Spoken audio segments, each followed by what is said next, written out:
बहुत बहुत धन्यवाद सर। देश और देश के विकास की तरफ समर्पित आपकी भावनाओं, आपकी कोशिशों और विशेष रूप से 5G सर्विसेज की तरफ जो आपको सभी को ले जाने की तरफ जो कोशिश है उसके बारे में हमें जानकारी देने का।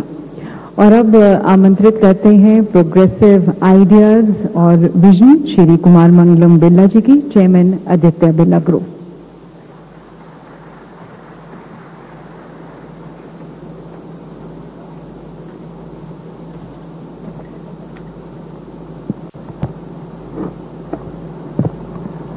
Honorable Prime Minister Shri Narendra Modi ji, Honorable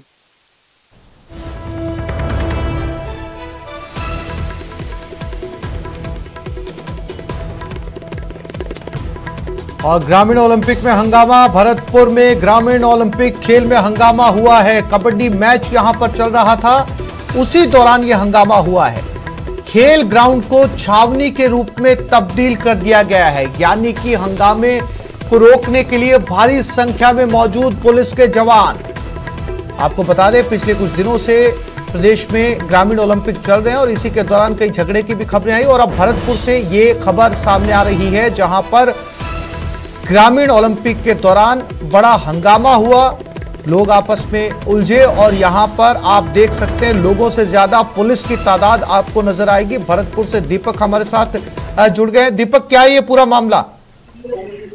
देखिए, आज से पूरे राजस्थान में ग्रामीण ओलंपिक खेलों का आज जो जिला स्तरीय समारोह है उसका समापन कार्यक्रम है और इसी दौरान जो फाइनल टीमें थी उनका मैच जो है कल कराया गया। तो उसमें दो टीम थी, सेवर और कासौट की जो कबड्डी की टीमें थी, उनमें एक कासौट की टीम थी जो है 1 पॉइंट से हार गई थी और उसने लेकर के जो है हंगामा किया। उसने कहा कि हमारे साथ चीटिंग हुई है, हमारा जो मैच है वो दोबारा कराया जाए और उसको लेकर के यहाँ पर जो है हंगामे की तस्वीरें देखने को मिली और उसके बाद अधिकारी यहाँ मौके पर पहुंचे। भारी संख्या में पुलिस जाब्ता यहाँ पर जो है बुलाया गया। अतिरिक्त पुलिस जाब्ता पुलिस लाइन से यहाँ पर जो है तैनात किया गया। करीब सैकड़ों की संख्या में पुलिस के जवान यहाँ मौजूद रहे और हंगामा जो है वो बढ़ता गया। लेकिन जब प्रशासनिक अधिकारी जिला कलेक्टर आलोक रंजन और पुलिस अधीक्षक वहां पर पहुंचे तो उनसे खिलाड़ियों से समझाइश की, लेकिन फिर भी वो मानने को तैयार नहीं हुए। तो अब शाम का वक्त उनको दिया गया है कि अगर आपके पास कोई साक्ष्य है और आपको लग रहा है कि हमारे साथ चीटिंग की गई है तो वो साक्ष्य आप प्रस्तुत करें, उसके बाद जो आगे की कार्रवाई है वो की जाएगी। शाम 4 बजे का इनको वक्त दिया गया है दोनों ही टीमों को और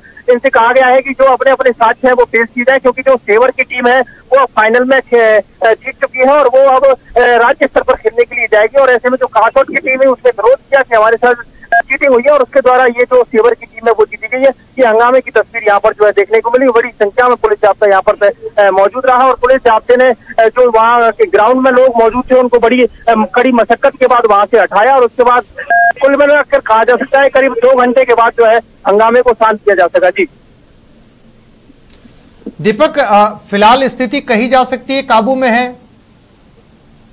देखिए, बिल्कुल प्रशासनिक अधिकारियों ने मौके पर पहुंच करके समझाइश की है और स्थिति पूरी तरह अब काबू में है। दोनों ही टीमों को शाम का वक्त दिया गया है। हालांकि जो सेवर की टीम है वो पूरी तरह से फाइनल में पहुंच चुकी है और जो अधिकारी है, खेल अधिकारी है, वो भी कह रहे हैं कि पूरी ईमानदारी से टीम को खिलाया गया। लेकिन जो कासौट की टीम है वो बार बार लगातार जिद कर रही है कि हमारे साथ चीटिंग हुई है। तो शाम का वक्त इनको दिया गया है। 4 बजे जो है पूरा निर्णायक फैसला जो है वो शाम को 4 बजे होगा। लेकिन मौके पर अब शांति है पूरी तरह से और पुलिस जाब्ता यहाँ पर तैनात है और समापन कार्यक्रम जो है वो पूरी तरह से अब चल रहा है। जी दीपक, जानकारी के लिए आपका धन्यवाद। तो जैसा कि हमारे संवाददाता भरतपुर से बता रहे हैं, फिलहाल पूरा माहौल शांतिपूर्ण है। पुलिस ने समझाइश करके मामले को सुलझा लिया है और कार्यक्रम का समापन वहां पर किया जा रहा है। खेलों के दौरान यह हंगामा हुआ था।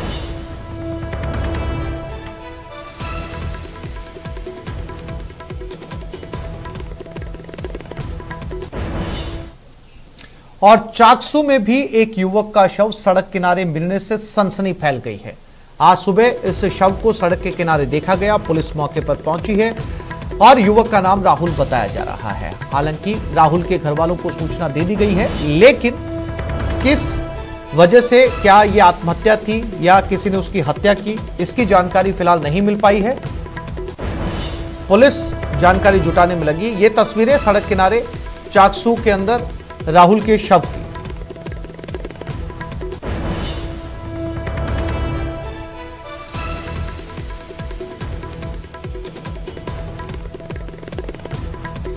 चाकसू में सालग्रामपुरा गांव का ये युवक बताया जा रहा है। इसका नाम राहुल था। फिलहाल ये जानकारी नहीं है। हालांकि इसके घर वालों को जरूर सूचना दी गई है, लेकिन पुलिस को ये जानकारी अब तक नहीं मिल पाई है कि क्या इसकी हत्या की गई थी या फिर किसी और वजह से ये मौत हुई है। पुलिस तमाम साक्ष्य और जांच में लगी है। चाकसू से यह घटना सामने आई है।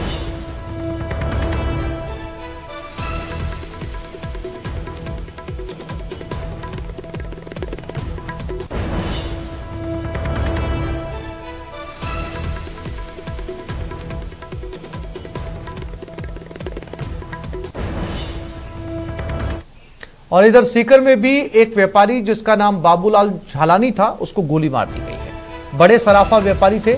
जब सुबह घर से निकले थे तो दो लोग जो कि बाइक पर सवार होकर आए थे और काफी देर से इंतजार कर रहे थे बाबूलाल झालानी के घर से निकलने का। जैसे ही बाबूलाल झालानी घर से बाहर निकला, इन युवकों ने गोली मार दी। पहले बताया जा रहा कुछ देर वो वहां से भागे और उसके बाद में बाइक पर सवार होकर वो निकल गए। ये फतेहपुर बाजार की तस्वीरें हैं जहां पर बाबूलाल झालानी को गोली मारी गई है। बाबूलाल झालानी को शुरुआती तौर पर पहले फतेहपुर हॉस्पिटल भर्ती करवाया गया और उसके बाद अब उसे जयपुर रेफर कर दिया गया है। फिलहाल बाबूलाल झालानी जयपुर में हैं और हालत उनकी क्रिटिकल बताई जा रही है। ये तस्वीरें फतेहपुर शेखावटी से। किस बात को लेकर गोली मारी गई है, किस तरह की रंजिश थी, क्या विवाद था, पुलिस इन तमाम तथ्यों को जांचने में जुटी हुई है। फिलहाल बयान देने की स्थिति में नहीं है। अगर बयान देने की स्थिति में बाबूलाल झालानी आते हैं तो उनसे भी बात करने की कोशिश की जाएगी, लेकिन फिलहाल पुलिस के हाथ खाली हैं। दोनों युवक फरार हैं जिन्होंने गोली मारी थी।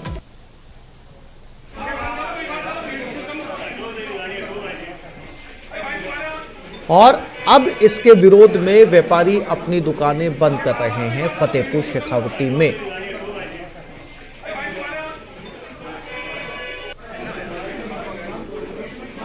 प्रशासन के खिलाफ आक्रोश दिखाते हुए व्यापारी यहां पर अपनी अपनी दुकानें बंद कर रहे हैं। तो व्यापारी हैं सोने के, इनके घर पे निकलते वक्त इन पर दो लड़कों ने फायरिंग करने की सूचना मिली है, जिससे वो घायल हो गए हैं। बाबूलाल जी को हॉस्पिटल ले जाया गया है, वहाँ उनका इलाज चल रहा है और स्थिति ठीक बताई। Minister Shri Narendra Modi is rapidly marching ahead on the path of unprecedented development. Technology has contributed significantly to India's growth story. Digital India has been an enabler in transforming sectors, bringing positive change in the lives of people, providing government services to the last person and empowering the unempowered. India's mighty IT sector is for global good. India's strength lies in developing low-cost, innovative, inclusive and sustainable solutions that further ease of living for people. As India is taking new resolutions in this Amrit Kaal of independence, it is a beginning of a new chapter in this decade of India. Today, we herald a new era of technologies, innovation and growth, led by the vision that strives to create a difference in the lives of every citizen of the country. एक नया विश्व तैयार हो रहा है। भारत उसे आगे बढ़ाने के लिए, और मैं साफ देख रहा हूं दोस्तों, ये डेकेड मानव जांच के लिए डेकेड का समय है, टेक्नोलॉजी का डेकेड है। 5G, a vision of our Honorable Prime Minister Shri Narendra Modi, is a technology mission. The advent of 5G technologies will be a game changer for the economic and social development of the country. This will revolutionize various building blocks of the nation, including education, agriculture, healthcare, manufacturing and logistics, and add strength to the nation's resolve of building a developed India. The India Mobile Congress, a global platform working towards the vision of creating a new digital universe, promises to be the largest congregation of the industry, intelligentsia and the end consumer. Spread over an area of 26,000 square meters, the event will be a host to over 5,000 CXOs from various companies. There would be over 230 exhibitors and over 100 startups would showcase their tech prowess. The multiple parallel conferences would be attended by over 196 global speakers. An estimated 70,000 visitors would attend this 4-day event, making it one of the most prolific events in its genre. The India Mobile Congress 2022, a global platform for a global vision. And now, ladies and gentlemen, a world of unlimited possibilities and opportunities is just about to begin. Ladies and gentlemen, we have been all eagerly waiting for this moment जब देशवासियों को माननीय प्रधानमंत्री जी के करकमलों द्वारा 5G की एक विशेष सौगात मिलने जा रही है।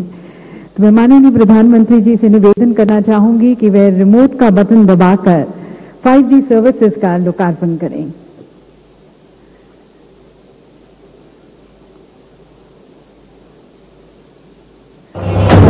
सभी की तालियों के बीच में यहाँ पर स्वागत करते हैं 5G सर्विसेज का।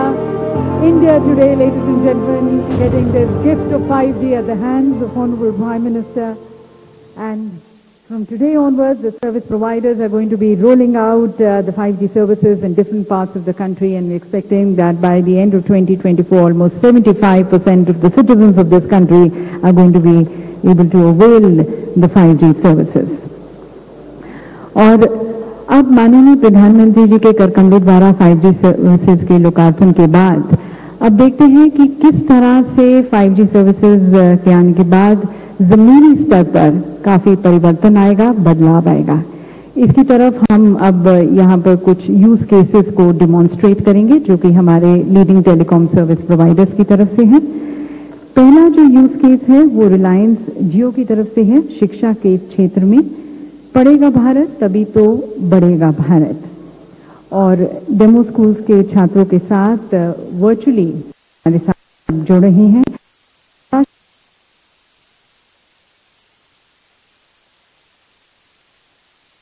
तब जुड़ रहे हैं महाराष्ट्र के माननीय मुख्यमंत्री श्री एकनाथ शिंदे जी, गुजरात के माननीय मुख्यमंत्री छात्रों के साथ वर्चुअली हमारे साथ अब जुड़ रहे हैं। महाराष्ट्र के माननीय मुख्यमंत्री श्री एकनाथ शिंदे जी, गुजरात के माननीय मुख्यमंत्री श्री भूपेंद्र भाई पटेल जी, ओडिशा के माननीय मुख्यमंत्री श्री नवीन पटनायक जी, महाराष्ट्र के उप मुख्यमंत्री श्री देवेंद्र फडणवीस जी, और समन्वय के लिए धीरूभाई अंबानी इंटरनेशनल स्कूल के शिक्षक। आप सभी का स्वागत है। और अब कॉन्टेक्स्ट सेटिंग के लिए और आगे की कार्यवाही के लिए अब हम सीधा जुड़ते हैं मुंबई से, और वहां पर हमारे साथ एक बहुत ही लोकप्रिय और मशहूर भारतीय लेखक अमीश त्रिपाठी जी हैं। मैं उनका स्वागत करती हूँ and I hand over to him now. माननीय प्रधानमंत्री श्री नरेंद्र मोदी जी, रिलायंस के चेयरमैन श्री मुकेश अंबानी जी, मंत्रीगण, उपस्थित महानुभावों और मेरे प्यारे दोस्तों, नमस्कार। आज हमने 4 स्कूल्स को यहाँ डिजिटली कनेक्ट किया है। एक एक्सपर्ट टीचर जो मुंबई के एक स्कूल में है, बाकी के 3 स्कूल्स के साथ अपना नॉलेज शेयर कर रहे हैं। आइए एक वीडियो के जरिए हम एजुकेशन सिस्टम की जरूरतों को समझें। विश्व शक्ति बनने की ताकत रखने वाले भारत को अपनी नई पीढ़ी को सही तरीके से ढालना और संवारना होगा। ये बच्चे जो भविष्य में इस देश के नेता, बिजनेसमैन, साइंटिस्ट, डॉक्टर्स और एंटरप्रेन्योर्स बनेंगे, यही हमारे देश का आत्मनिर्भर भारत का सपना साकार करेंगे। और इस सपने को पूरा करने के लिए शिक्षा ही उनका सबसे जरूरी माध्यम है। भारत में आज 25 करोड़ से भी ज्यादा विद्यार्थी हैं, जिनमें से 10 करोड़ क्वालिटी एजुकेशन से वंचित हैं। एक अच्छी शिक्षा का स्तर तब मिल पाता है जब हमारे विद्यार्थियों के पास क्वालिटी कंटेंट, ट्रेन टीचर्स और कोलैबोरेशन का मौका हो। जियो ट्रू 5G अब इसे संभव करेगा। विश्व स्तर का एजुकेशन कंटेंट आज तक सिर्फ कुछ ही स्कूलों में उपलब्ध था, लेकिन यह कंटेंट सबसे पहले देश भर के सारे शिक्षकों को मिलना चाहिए, जो आगे जाकर इसे अपने विद्यार्थियों के साथ साझा करेंगे। इसी के साथ शिक्षकों का आपस में कोलैबोरेशन, टीचिंग कम्युनिटीज का निर्माण, एजुकेशनल कंटेंट का आदान प्रदान और साथ ही को टीचिंग मेथड का उपयोग एक बड़े स्तर पर ट्रेन टीचर्स तैयार कर सकते हैं। केवल इतना ही नहीं, अलग अलग स्कूल्स के विद्यार्थी चाहे वो कहीं भी हो, किसी भी स्तर पर हो, एक साथ आकर अपने प्रोजेक्ट्स पर काम कर सकते हैं और अपनी कल्पनाओं को साकार होते देख सकते हैं। जियो ट्रू 5G एक ऐसा अनोखा इकोसिस्टम बनाएगा जो बच्चों के सपनों को पंख देगा और हमारे प्रधानमंत्री जी के भारत के 247 तक के डेवलप्ड इकोनॉमी बनने के विजन को भी पूरा करेगा। अब बढ़ेगा इंडिया तो बढ़ेगा इंडिया। स्क्रीन पर चल रही लाइव क्लास के माध्यम से आप देख सकते हैं कि कैसे स्कूल्स में क्वालिटी एजुकेशन की कमी को जियो ट्रू 5G पूरा कर रहा है।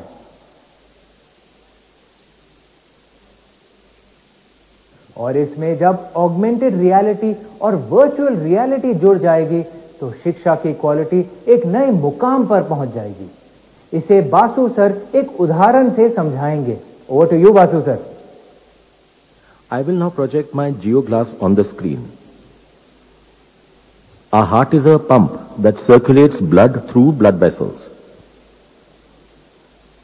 It is made up of cardiac muscles which beats throughout your life, powered by electrical impulses.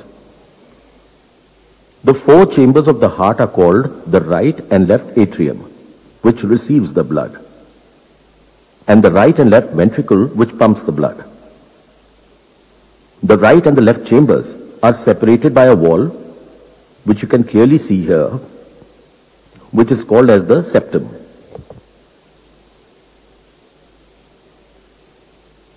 Thank you sir. जब देश के 15 लाख स्कूल्स को 5G जोड़ेगा तो बनेगा भारत का एक महान डिजिटल स्कूल और होगा साकार प्रधानमंत्री जी का सपना, एक भारत श्रेष्ठ भारत। अब मैं माननीय प्रधानमंत्री जी से अनुरोध करूंगा कि वे विद्यार्थियों को अपने ओजस्वी विचारों से प्रेरित करें।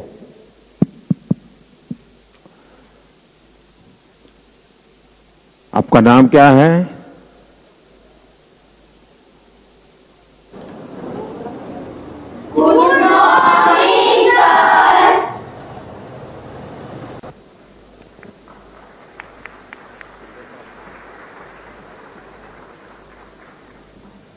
आप में से कौन बात करेगा?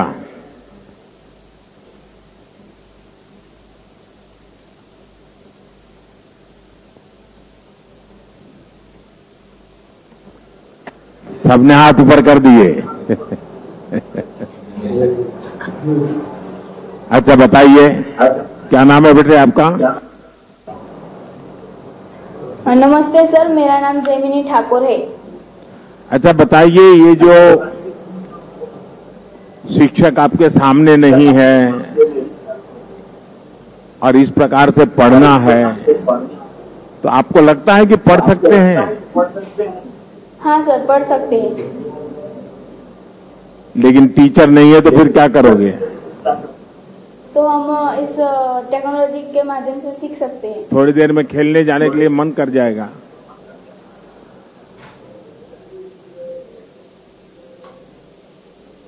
तो ये टेक्नोलॉजी वालों को बीच बीच में कहना पड़ेगा, ध्यान रखो, सामने देखो, बातें मत करो, ऐसा कहना पड़ेगा ना। हाँ। शाबाश। अच्छा, आपको कौन सा सब्जेक्ट पसंद है और आप चाहोगी कि इस प्रकार की टेक्नोलॉजी से वो सब्जेक्ट आपको पढ़ने के लिए मिल जाए?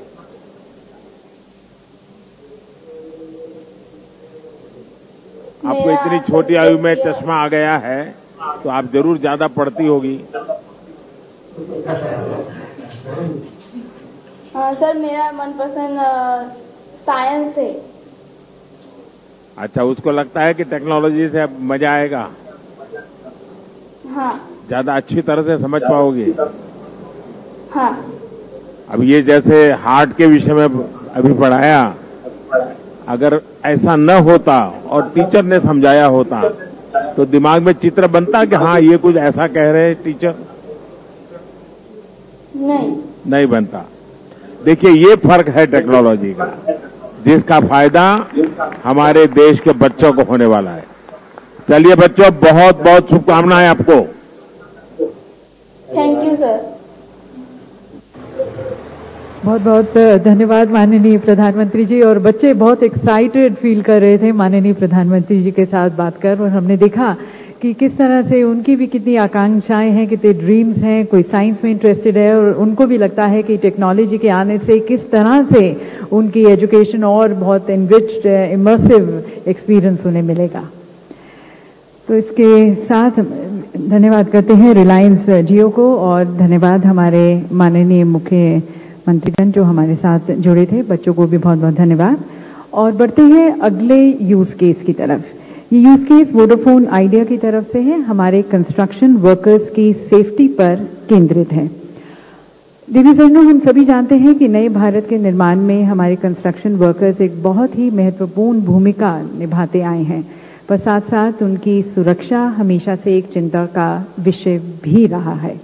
और इसी को एड्रेस करते हुए, मद्देनजर रखते हुए वोडाफोन आइडिया द्वारा डिजिटल ट्विन बनाकर दिल्ली मेट्रो की एक अंडर कंस्ट्रक्शन टनल में वर्कर्स की सेफ्टी कैसे इंश्योर की जा रही है, यह अब डेमोन्स्ट्रेट किया जाएगा। माननीय प्रधानमंत्री जी 5G द्वारा इस टनल का टूर भी कर पाएंगे और साथ साथ वर्कर्स से संवाद भी करेंगे। तो आइए सबसे पहले इसकी तरफ देखते हैं एक फिल्म।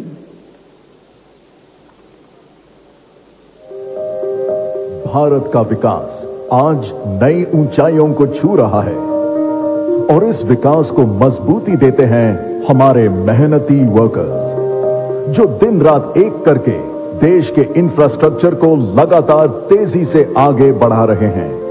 प्रधानमंत्री गति शक्ति और डिजिटल इंडिया योजना भारत को वैश्विक स्तर पर एक नई पहचान दे रहे हैं। हमारे इन मेहनती भाई बहनों की सुरक्षा हमारी जिम्मेदारी ही नहीं, कर्तव्य भी है, और इस कर्तव्य को निभाने में हमारी मदद करेगी 5G technology. Advanced 4K HD cameras, low latency, edge AI, digital twin, real time support और ऑगमेंटेड रियलिटी के साथ, जो कि पहले मुमकिन नहीं था। V5G द्वारा संचालित डिजिटल ट्विन बना है लो लेटेंसी और हाई बैंडविड्थ पर, जो आपको देता है कई कंस्ट्रक्शन साइट्स की real time 3 dimensional video feed HD quality में। इस टेक्नोलॉजी से आप कहीं से भी काम और वर्कर्स को गाइड कर सकते हैं, जिससे काम और भी तेजी से होगा, वो भी सुरक्षा से समझौता किए बिना। तो आइए मिलकर कदम बढ़ाएं, 5G से वर्कर्स को सुरक्षित बनाएं।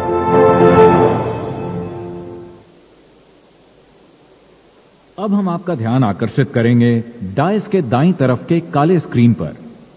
उस स्क्रीन के सामने आपको हमारे सुपरवाइजर कुणाल दिखेंगे, जो एक होलो लेंस पहने हुए हैं।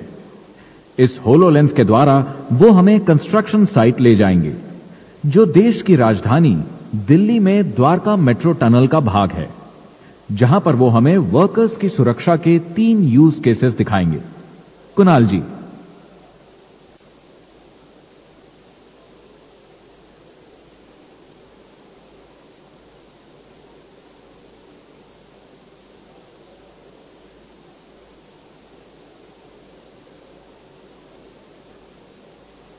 सुरक्षा के किसी भी नियम का उल्लंघन होने पर तत्काल एक अलार्म दिया जा सकता है।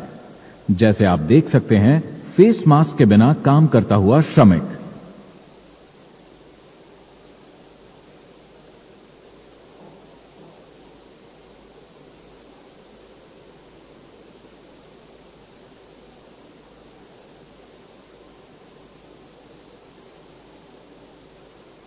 अब देखिए, कोई वर्कर प्रतिबंधित क्षेत्र में प्रवेश करता है तो कैसे तुरंत अलार्म सुपरवाइजर को मिलता है।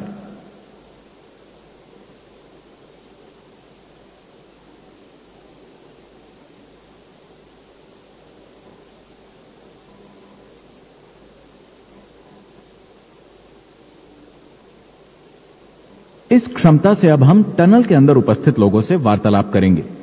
इस समय टनल के अंदर उपस्थित हैं माननीय लेफ्टिनेंट गवर्नर विनय कुमार सक्सेना जी और DMRC टनल के निर्माण में लगे कुछ कर्मचारी। आपसे विनम्र निवेदन है कि आप V5G पे इनसे बातचीत करें।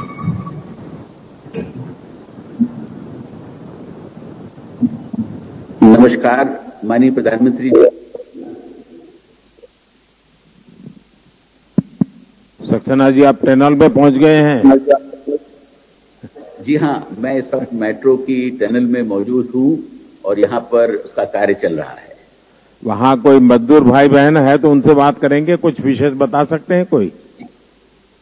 जी हाँ, यहाँ पर काफी लोग मौजूद हैं और मैं यहाँ पर रिंकू कुमार जी को बुला रहा हूँ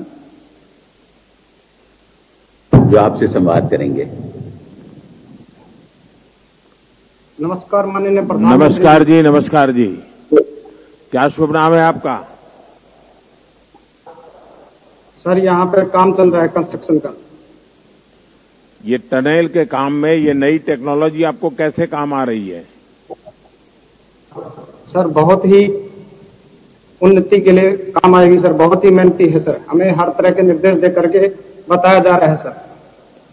ये सीखने में तकलीफ होती है कि आराम से आप लोग उसको सहज स्वभाव के तहत करना शुरू कर देते हैं कि बहुत ट्रेनिंग लगती है, स्किल डेवलपमेंट करना पड़ता है, तब जाकर के बड़ी मुश्किल से समझ आता है? क्या होता है? नहीं सर, बहुत ही आसान तरीके से हमें बताया जाता है, सिखाया जाता है, संकेत दिया जाता है सर। हम अपना कार्य आराम से इस अनुसार इस तकनीक से बढ़िया से कर सकते हैं सर। हमें कोई काम करने में कोई परेशानी नहीं है सर यहाँ पे। इसके कारण काम में गति बढ़ती है? जी बिल्कुल, काम में तेजी होती है सर।